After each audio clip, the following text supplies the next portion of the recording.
नमस्कार विद्यार्थियों, आपका मेरे YouTube चैनल पर स्वागत है। जैसे कि आपको पता है, हम आपको जैनेंद्र कुमार का बाजार दर्शन करा रहे हैं और बाजार दर्शन का ये जो है तीसरा पार्ट है और इसमें मैं आपको वीडियो के माध्यम से समझाऊंगी। आशा करती हूँ आपको समझ में आएगा। अगर आपको समझ में आए और अच्छा लगे तो इसको लाइक और सब्सक्राइब करें। देखिए बच्चों, यहाँ पर जैनेंद्र कुमार जो लेखक हैं उन्होंने ये बताने का, ये बाजार दर्शन के निबंध में ये बताने का प्रयास किया है कि मतलब कि आज के युग में जो उपभोक्तावादी संस्कृति है वो बहुत ही अच्छे से फल और फूल रही है। मतलब उसको देख के, उपभोक्तावादी संस्कृति को देखकर ये समझ में आता है कि आज बाजार का जादू बहुत ही जल्दी लोगों पर जो है असर करने लगता है। बाजार में एक प्रकार का क्या होता है, आकर्षण होता है और जिसमें कि मनुष्य अपना क्या खो देता है, संयम खो देता है। जो भी चीजें उसकी जरूरत की हैं या नहीं है उनको वो फटाफट खरीदने लगता है। जब तक उसकी जेब में पैसे होते हैं वो उनको फटाफट खरीद कर रख लेता है। फिर जब पैसे खत्म होते हैं तो वो हताश और निराश हो जाता है कि अभी तो मुझे और भी खरीदना था। वो जीवन से उपयोगी अनिवार्य चीजों को न खरीदकर अनाप शनाप चीजें खरीदकर क्या करता है, पैसे की बर्बादी कर डालता है। देखिए बच्चों, उपभोक्तावादी संस्कृति, इसमें सिर्फ और सिर्फ उपभोक्ता यानी कि उपभोग करना ही मेन उद्देश्य होता है। यानी कि भौतिकतावाद, यानी कि उपभोग करना, पैसे से ज्यादा पैसे किसी भी तरीके से कमाना अनुचित या किसी भी तरीके से पैसे को कमाकर फिर ज़्यादा से ज़्यादा उपभोग करना, चीज़ों को खरीदना और उसका आनंद लेना। पर वास्तव में देखा जाए, क्योंकि भारत में जो है आध्यात्मिक संस्कृति का बहुत ज़्यादा बोलबाला रहा है। हमारे जो ऋषि मुनि हुए उन लोगों ने आध्यात्म को अपनाया। उन्होंने भौतिकतावाद में कोई भी सुख नहीं नहीं खोजा उन्होंने, और उनको पता है कि भौतिकता से कभी भी सुख नहीं मिलता, शांति नहीं मिलती। अतः जैनेंद्र कुमार जी जो है हमें बताना चाहते हैं कि हमेशा से भौतिकतावाद उपयोगी न रहकर भौतिकतावादी उपयोगी न रहकर केवल और केवल शांति और सुकून ही महत्वपूर्ण होते हैं जीवन जीने के लिए। आज का मनुष्य सिर्फ और सिर्फ पैसे के पीछे भाग रहा है और अनावश्यक सुख और आराम किसमें खोज रहा है, वस्तुओं में खोज रहा है। और जब वस्तुओं में खोज रहा है तो उसे सुख और सुकून कभी नहीं मिलेगा। बच्चों, सुकून और शांति हमारे स्वयं के अंदर है, खुशी भी हमारे अंदर ही है, ठीक है, लेकिन हम उसे वस्तुओं में खोजते हैं, हाँ, इंसानों में खोजते हैं, जो कि नहीं है, कहीं भी नहीं मिलेगी। तो उन्होंने हमें ये बिल्कुल अच्छे से समझाया है कि इस प्रकार की जो संस्कृति है वो जो है विनाश का कारण है। बाजारवाद में यह जिस तरह से लोगों पर अपनी पकड़ बनाई है, आज के विकास के लिए यह खतरनाक है। लेखक ने कहा है इस बाजारवाद को बढ़ावा देता है इस प्रकार का अर्थशास्त्र। किस प्रकार का अर्थशास्त्र? जिसमें अनीति है, ठीक है, अनीति शास्त्र है, जिसमें नीति नहीं है, ठीक है, वह गलत रास्ते पे ले जाता है लोगों को और मजबूर क्या करता है कि ऐसी चीजें खरीदने को जिनकी की उनको जरूरत भी नहीं है, परंतु वो उसको खरीद कर ही अच्छा महसूस करना चाहते हैं। बाजार की सार्थकता भी इसी में है, जब आपको बाजार आपकी जरूरत का सामान उपलब्ध कराए, ना कि गैर जरूरत की चीजें इकट्ठी करने के लिए आकर्षित करें। अतः बाजार की सार्थकता इसी में है कि मनुष्य केवल अपनी आवश्यकता के अनुसार ही सामान खरीदे। लेखक ने हमें इस बात को समझाने का प्रयास किया है। किसने? लेखक जैनेंद्र कुमार ने। उन्होंने उदाहरण भी दिए हैं। एक उदाहरण में उन्होंने अपने मित्र का दिया है, अपनी पत्नी का दिया है कि वो बाजार से अनावश्यक सामान खरीद के ले आते हैं और जैसे कि पैसे पैसे का जो व्यंग शक्ति है इतनी दारुण है कि व्यक्ति उसके अंतर्मन को भेद कर उसे भाव और संवेदनहीन बना देती है। आज का जो व्यक्ति है वो जो है रिश्ते नातों इन सबको भूल कर, है ना, और क्या कहते हैं, हैवानियत का रास्ता भी अपना लेता है। खून अपने हाथों को खून पैसे कमाने के लिए वो किसी भी हद तक गिर सकता है। ये जो व्यंग है इसमें पैसे की अधिकता और अभाव दोनों ही स्थिति में व्यक्ति अपने सगों के प्रति जो है कृतघ्न बनाती है। पैसे पर अधिकता हो जाने पर वह अपने सगे संबंधियों पर के उपकार को भी भूल जाता है। ठीक है, बाजारवाद का धनी और निर्धन दोनों व्यक्तियों पर अलग प्रभाव पड़ता है। यह धनी व्यक्ति को अहंकारी और निर्लज बनाता है और निर्धन को आत्मग्लानि तथा हीनता से भर देता है। अब धूल उड़ाती मोटर के पास से निकलने पर लेखक उसकी प्रतिक्रिया होती है कि उसे अपनी निर्धनता और अभावग्रस्तता पर ग्लानि होने लगती है। यहाँ तक कि वह अपने माता पिता और भाग्य को कोसने लगता है। वो कहता है कि वह किससे कहता है, वह स्वयं से कहता है कि मैं मोटर वालों के यहाँ के मेरा जन्म क्यों नहीं हुआ। यह गद्यांश जो है तुम्हें पता है बच्चों आपको पता है बाजार दर्शन से लिया गया है। इसके लेखक कौन है, जैनेन्द्र कुमार है। पैसे की व्यंग शक्ति के बारे में बताने के लिए लेखक ने स्वयं पैदल चलने के समय अपने पास से धूल उड़ाती मोटर के निकलने पर अपने मन में आई इस हीन भावना का उदाहरण दिया है। उसका जन्म ऐसी मोटर वालों के यहाँ क्यों नहीं हुआ। लेखक को यह विडंबना मालूम होती है उसका जन्म गरीब माँ बाप के यहाँ क्यों हुआ है। उसका जन्म मोटर वालों के यहाँ भी तो हो सकता था जो नहीं हुआ। इसे लेखक ने एक बहुत ही दुखद या विडंबना बोला है। देखो बच्चों, ये जो मैं आपको पाठ करा रही हूँ ये बाजार दर्शन है और इसमें जो है इसके लेखक ये आरोह भाग 2 किताब से लिया है और हिंदी क्लास 12th का है। और इसमें मैं आपको अच्छे से यह समझाना चाहती हूँ कि यहाँ मनुष्य अज्ञात, यहाँ मुझे, देखो बच्चों यहाँ पर जो है मुझे ज्ञात होता है। ये गद्यांश ले रहे हैं, इसी से प्रश्न उत्तर आपके पेपर में पूछे जाते हैं, इसी से संबंधित। तो मैं इसी गद्यांश को लेकर आपके सामने उपस्थित हूँ।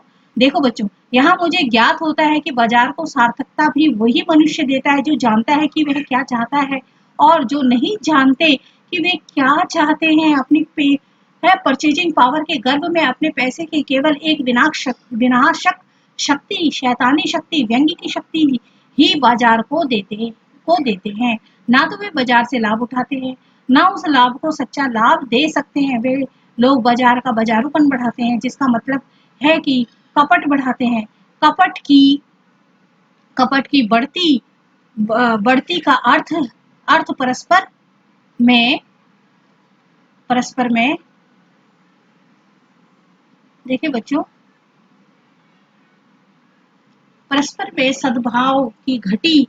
इस सद्भाव के ह्रास पर आदमी आपस में भाई भाई और सुदृढ़ और पड़ोसी फिर रह ही नहीं जाते।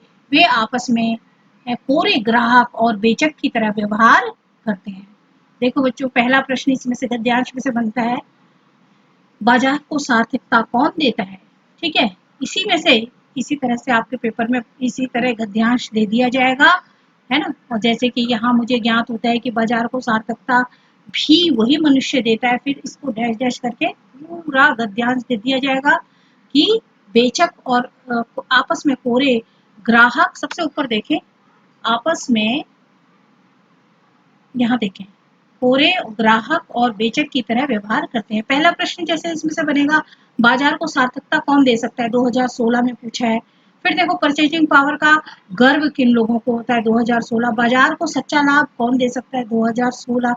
बाजार की सार्थकता से लेकर क्या अभिप्राय है, संक्षेप में स्पष्ट कीजिए, 2014। अपनी आवश्यकता की सही जानकारी न रखने वाले अपनी क्रय शक्ति के अभिमान में बाजार को किस प्रकार असंतुलित कर देते हैं, 2014। देखें, बाजार के बाजारूपन को घटाने के उपाय बताइए, 2014। पहला प्रश्न को लेते हैं हम। देखो बच्चों, पहला प्रश्न है, बाजार को सार्थकता कौन दे सकता है। देखो, जो लोग जानते हैं कि उनकी आवश्यकता क्या है वही लोग बाजार को सार्थकता दे सकते हैं। मतलब बाजार की सार्थकता, बाजार की उपयोगिता क्या है हमारे जीवन में। बाजार की उपयोगिता ये है कि हम वहां से अपना जरूरत का सामान खरीदें और उसके बाद अपना चुपचाप अपने घर लौट आए, ना कि अनावश्यक चीजें हम देखते देखते ही रह जाएं और वहां खड़े खड़े ही अपना सारा समय बर्बाद कर दें। देख रहे, जब हमारी जेब में पैसे भी नहीं है और हमारी जरूरत का सामान भी नहीं है, तो हमें उन्हें ज्यादा देखने की भी जरूरत नहीं है।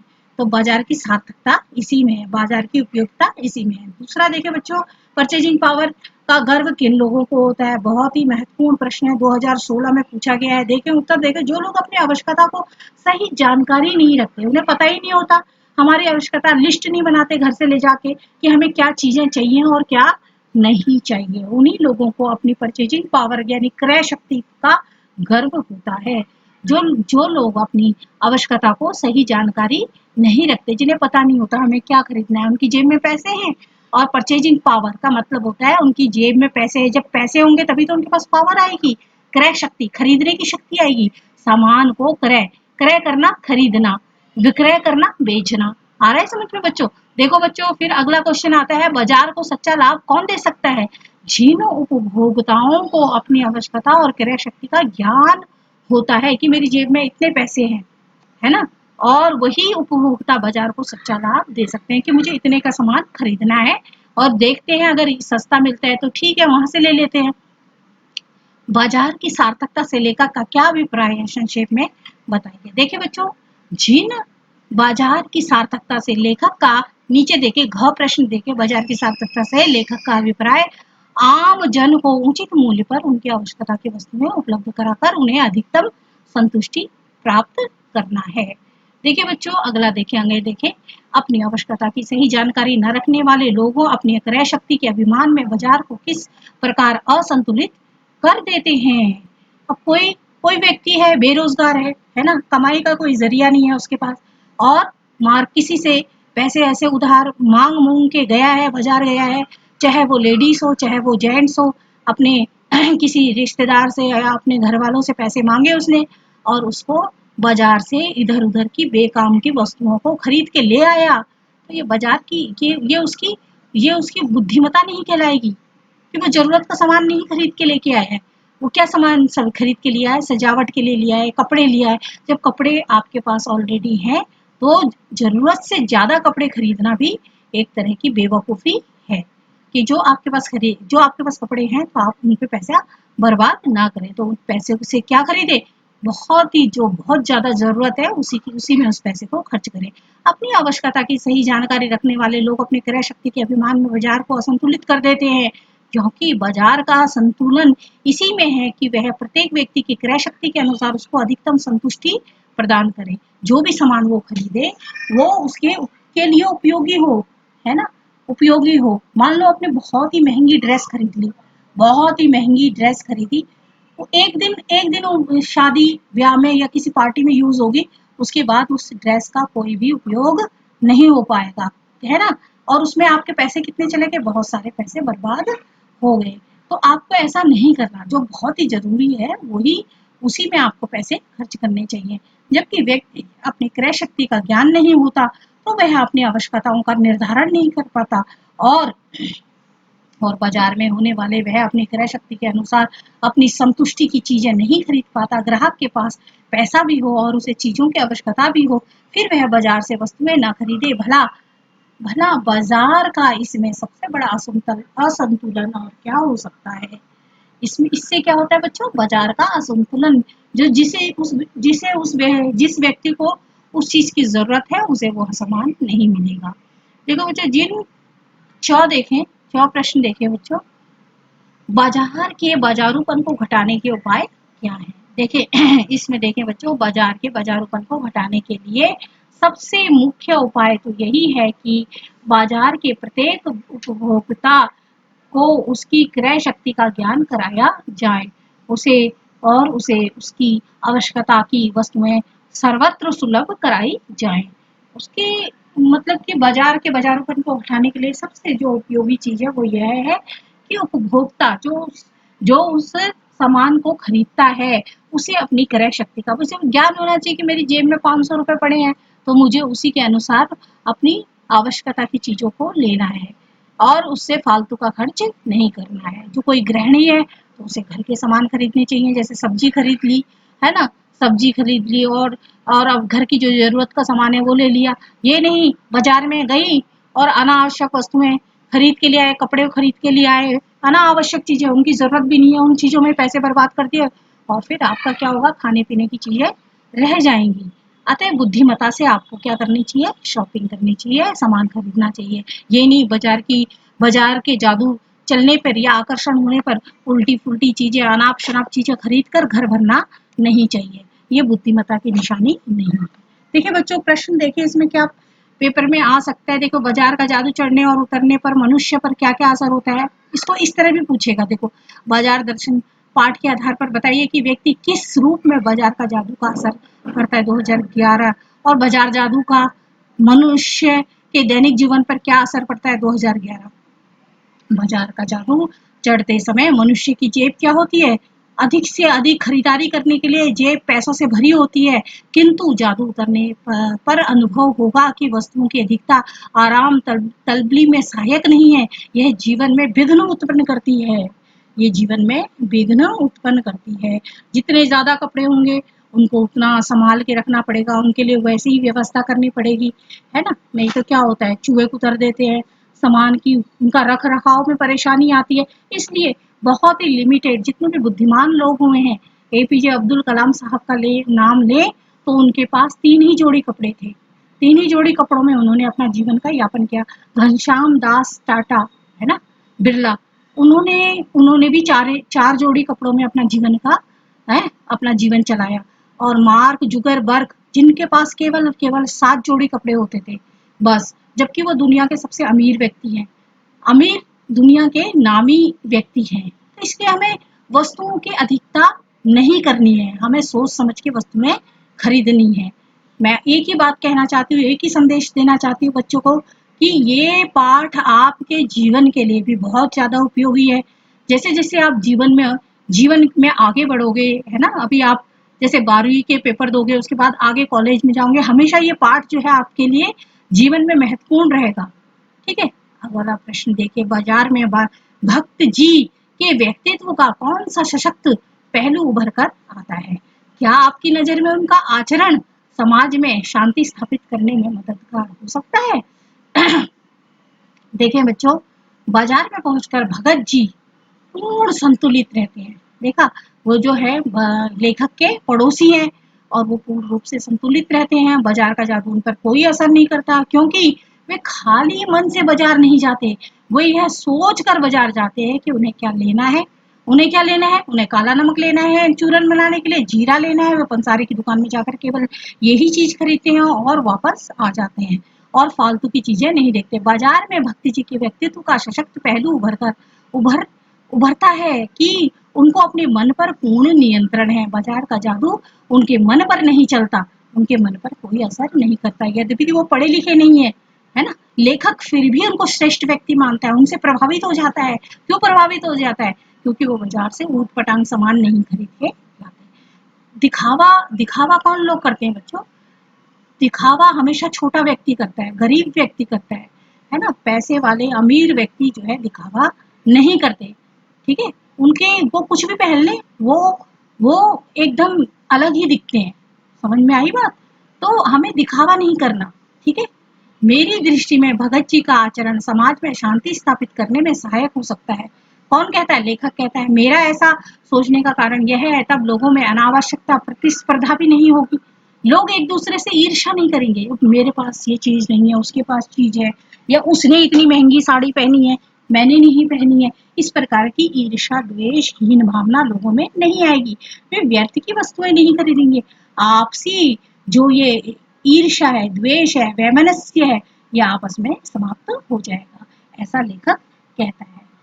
देखिए बच्चों, आगे देखिए, बाजारूपन से क्या तात्पर्य है? किस प्रकार के व्यक्ति तो बाजार को सार्थकता प्रदान करते हैं, अथवा बाजार की सार्थकता किसमें है? 2009 में पूछा है, बहुत ही वेरी इंपॉर्टेंट क्वेश्चन। देखिए आगे देखो, बाजार में सार्थकता प्रदान करने वाले व्यक्ति की विशेषताएं बताते हुए बाजार दर्शन की परिभाषा दीजिए 2011। अथवा किस प्रकार के व्यक्ति बाजार को सार्थकता प्रदान करते हैं 2013। बाजार दर्शन शीर्षक लेखक के आधार पर स्पष्ट कीजिए 2013। इसका जो शीर्षक है उसके ये 3 हुई। प्रश्न को अलग अलग तरह से घुमा घुमा के देगा, जिससे कि आप कंफ्यूज हो जाए और आप उस बच्चों जो भी पाठ पढ़ा है उसी में जो है क्या छिपा हुआ है, उसी में उत्तर छिपा रहता है। बस प्रश्न को ध्यान से 2-3 बार अच्छे से पढ़ना चाहिए। ठीक है, जिसके पास जितना पैसा होगा, ठीक है, पैसा किसके पास होगा, जो अमीर है उसके पास पैसा होगा। और आपको कैसे पता चलेगा वो बहुत ज्यादा अमीर व्यक्ति है, उसके रहन सहन से पता चल जाएगा, उसके अच्छे अच्छे कपड़े, उसकी ब्रांडेड गाड़ी, है ना, उसका बड़ा सा आलीशान घर बंगला, उसी के द्वारा आप अंदाजा लगा लोगे कि ये बहुत अमीर व्यक्ति है। लेखक बताता है जो संयमी होता है, बुद्धिमान होता है, जो बिना फिजूल खर्च करिए जीवन जीता है, वो ही महान और बुद्धिमान है। ये बुद्धिमत्ता की निशानी है।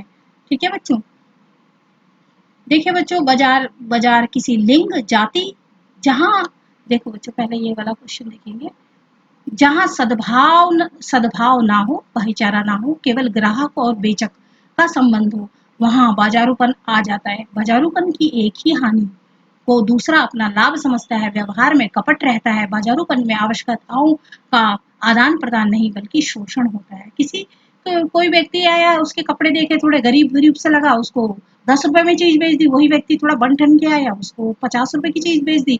तो इस तरह से है जो बेच रहा है, जो बेचक है ना, जो वस्तु का जो जो दुकानदार है, वो क्या करता है, हर तरीके से ठगता है। किसको ठगता है, किसको, जो बाजार में वस्तुओं को खरीदने के लिए आमजन लोग जाते हैं उनको ठगता है। वही व्यक्ति बहुत पैसे वाला है, उसका देख लिया चाल ढाल और पैसे वैसे देख लिया, तो उसको उसी से हिसाब से ठग दिया, उसी उसी चीज को 100 रुपए में बेच दिया। तो इस तरह से क्या है, छल और कपट पर आधारित है ये व्यवहार। ठीक है, इसमें एक दूसरे का शोषण होता है, केवल और केवल अपने लाभ से, लाभ के अलावा दुकानदार और कुछ नहीं चाहता। तो ईमानदारी सबसे बड़ी चीज है बच्चों। बाजार में सार्थकता वही व्यक्ति प्रदान कर सकता है जो जानता है उसे वह क्या चाहता है। बाजार की सार्थकता इसी में है। वहां भगत जी से जैसे लोग आए जो अपनी आवश्यकता की वस्तुओं के सामान खरीद के चले गए और बाजार की व्यर्थ की भीड़ को नहीं बढ़ाते। भीड़ भाड़ की जगह में अधिक जाना उपयोगी नहीं होता। ठीक है बच्चों, देखो बाजार ये बहुत ही महत्वपूर्ण प्रश्न है। देखो बाजार बाजार किसी, चौथा प्रश्न देखो, बाजार की किसी का लिंग, जाति, धर्म या क्षेत्र क्षेत्र नहीं देखता। वह देखता है सिर्फ उसकी क्रय शक्ति। उसकी ये नहीं देखेगा ये क्या है, ये औरत है या जेंट्स है ना, ये लेडीज है या जेंट्स है, ये उसका जाति भी नहीं पूछेगा, ये वैश्य है, क्षत्रिय है, शूद्र है, क्या है, किस जाति से, मुसलमान है, हिंदू है, सिख है, कौन सी जाति का व्यक्ति, ये भी नहीं, धर्म भी नहीं देखता है, धर्म भी देखा, पारसी है, ईसाई है, धर्म भी नहीं देखता, क्षेत्र भी नहीं देखता, कुछ नहीं देखता। क्या देखता है, उसकी क्रय शक्ति, उसकी जेब में कितना पैसा है। इस रूप में वह एक प्रकार की सामाजिक समता की रचना भी कर रहा है। आप इससे कहाँ तक सहमत है। बाजार का, देखो बच्चों, बाजार का कार्य क्या है, वस्तुओं का विक्रय करना। तो उसे तो ग्राहक चाहिए, उसे इस बात से कोई मतलब नहीं कौन, यह ग्राहक कौन है, वो पैसे वाला है, गरीब है, उसकी जाति क्या है, कहाँ का रहने वाला है, बाहर से आया, कहाँ से आया, किस जाति और किस धर्म का है, पुरुष है, स्त्री है, वह सभी को ग्राहक के रूप में देखता है। उसे तो उन लोगों की क्रय शक्ति से मतलब है। यदि व्यक्ति खरीदने की शक्ति नहीं रखता तो वह उसके लिए व्यर्थ है। ग्राहक से बाजार कोई भेदभाव नहीं करता। तो क्या एक तरह की समानता बिठाता है ये, है ना, कोई भेदभाव नहीं करता। अब देखो इस रूप में बाजार सामाजिक क्षमता स्थापित करता दिखाई देता है, बिल्कुल सत्य बात है ये, है। और जिसकी क्रय शक्ति नहीं, जो पैसा नहीं कर सकता, तो क्या हो जाते हैं बच्चों, हीन भावना के शिकार हो जाते हैं। वे स्वयं को अन्य की तुलना में छोटा समझ लेते हैं, है ना, उनमें निराशा बन जाती है। अब किसी, नेचुरल सी बात है, कोई गाड़ी गाड़ी उसमें आ रहा है, गाड़ी में आ रहा है, अपनी कार में आ रहा है और अच्छे अच्छे ब्रांडेड कपड़े पहन के आ रहा है। जो गरीब लोग हैं उनको देखते हैं तो थोड़ी देर के लिए उनमें क्या हो जाती है, हीन भावना आ जाती है, हमारे पास अच्छे कपड़े नहीं है, हमारे पास गाड़ी नहीं है, ऐसी भावना उनके अंदर आ जाती है, हम उसी को महान समझने लगते हैं। लेकिन लेखक ऐसा नहीं कहता। भगत जी कैसे हैं, अनपढ़ हैं, कैसे हैं, गरीब हैं, चाहे तो वो माला माल हो सकते हैं, अपनी चूरन का प्रचार और प्रसार करके वो माला माल हो सकते हैं, लेकिन वो ऐसा नहीं करते, उनमें लालच बिल्कुल भी नहीं है। और यही जो है लेखक कहता भी है, जो फिजूल खर्च नहीं करता वही व्यक्ति महान और और बुद्धिमान होते हैं। महान और बुद्धिमान, जैसे मार्क जुगरबर्ग, मैंने आज की डेट में जो बताती हूँ, जो बहुत ही ज्यादा पैसे वाले हैं, दुनिया के सबसे अमीर व्यक्ति है, मार्क जुगरबर्ग है, बिल गेट्स है, वारन बफेट है, जो कि बिल्कुल ही सिंपल तरीके से रहते हैं, बिल्कुल भी उनमें शान और शौकत नहीं। अतः हमें पैसे को सही तरीके से उपयोग करना चाहिए। पांचवा प्रश्न देखें, लेखक ने पाठ में संकेत दिया है कि कभी कभी बाजार की आवश्यकता ही शोषण का रूप धारण कर लेती है। क्या आप इस विचार से सहमत है? तर्क सहित उत्तर दीजिए। बाजार में आवश्यकता ही शोषण का रूप धारण कर लेती है। बाजार दर्शन के पाठ के पर वर्तमान संदर्भ में इस कथन की समीक्षा कीजिए। 2015 में पूछा गया है। देखो बच्चों, यह सत्य है कि कभी कभी बाजार में आवश्यकता ही शोषण का रूप धारण कर लेती है। जैसे त्योहारों के मौसम में साग सब्जी फल दूध आदि महंगे हो जाते हैं, वस्तुएं उतनी ही होती है, खरीदने वाले जो है और खरीदने के लिए बहुत बहुत लोग उपस्थित हो जाते हैं। इसलिए इसलिए विक्रेता विक्रेता मूल्य में वृद्धि कर देता है। अनेक बार ऐसा भी होता है कि वस्तुएं बाजार में पर्याप्त होती है, किंतु व्यापारी जनता की जरूरी आवश्यकता का नाजायज लाभ उठाते हुए दाम बढ़ा के देते हैं। जैसे कि दिवाली का त्योहार आता है ना, अभी रक्षाबंधन का त्योहार गया है ना, यहाँ पर चीजें क्या हो जाती है, महंगी हो जाती है। चीनी के दाम महंगे होने की बात स्पष्ट हो जाती है प्राय दिवाली के टाइम पे, क्योंकि सब क्या बनाते हैं उस समय, क्या बनाते हैं सब चीजें, सब जो है घर में पकवान वगैरह बनाते हैं, तो चीनी को महंगा कर देते हैं। बाजार की शैतानी शक्ति के अर्थ में स्पष्ट करते हुए उसके लिए जिम्मेदार व्यक्ति के चरित्र के मुख्य तत्व को बताइए। 2017 में पूछा। बाजार में शैतानी शक्ति का अर्थ यह है कि जिस प्रकार से शैतान में अपने पराये की कोई संवेदना नहीं होती है, उसी प्रकार बाजार में भी अपने पराये की कोई संवेदना नहीं है। वहाँ व्यक्ति या विक्रेता या ग्राहक, वहाँ न कोई किसी ना कोई किसी का पड़ोसी है, ना किसी का संबंधी। इसके लिए जिम्मेदार व्यक्ति के चरित्र में मुख्य तत्व उसकी परचेजिंग पावर का गर्व और छल कपट, किसी भी प्रकार से बाजार से लाभ उठाने की सोच है।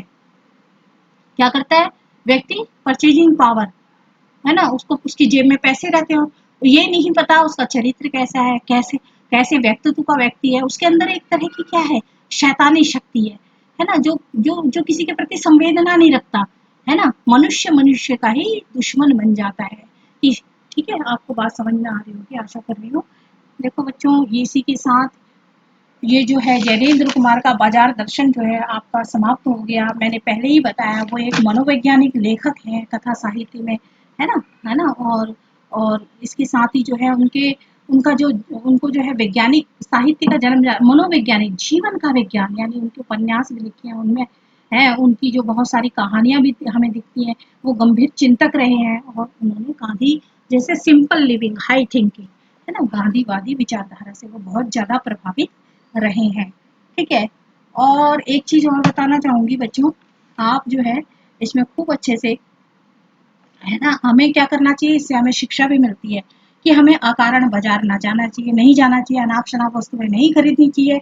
बाजार में कपट बढ़ता जा रहा है, लोग बस सुंदर सुंदर सजी हुई चीजों को देखते हैं कि सुंदर तरीके से उसको पैकिंग करी हुई है, ठीक है, उसकी पैकिंग पे लोग जो है आजकल फिदा हो जाते हैं, सोचते हैं कि बस यही इसी में है जो है, जबकि वस्तुओं में कुछ भी नहीं है। मैं एक ही चीज बताना चाहती हूँ, वस्तुओं में कुछ भी नहीं है। वस्तुएं क्या है, केवल और केवल आवश्यकता के लिए बनी हुई है, ये नहीं कि पूरा के पूरा उन पे पैसे हमने बर्बाद कर दिए, है ना। जितनी भी है, प्रकृति ही सर्वश्रेष्ठ है ना, क्योंकि हमारा शरीर भी प्रकृति से बना है ना, प्राकृतिक वातावरण से बना हुआ है, शुद्धता से बना हुआ है। तो इसमें जो है प्रकृति, अपनी प्रकृति से ही, जो प्रकृति की नेचुरल जो चीज होती है ना, नेचुरल जो चीजें होती हैं वही हमारे लिए उपयोगी होती हैं, है ना। बहुत जरूरत का सामान खरीदो, अपने विलासिता की चीजों को मत खरीदो। ये पाठ हमें शिक्षा देता है। इसी के साथ ये पाठ पे आपका समाप्त हो गया है। आशा कर रही हूँ आपको समझ में आ रहा होगा। अगर आपको समझ में आ रहा है तो इस मेरे सरस्वती दत्त चैनल को लाइक और सब्सक्राइब कीजिए, और आगे ये इसके बाद हम जो है अगला नेक्स्ट पार्ट स्टार्ट करेंगे। धन्यवाद और आपका दिन शुभ और मंगल।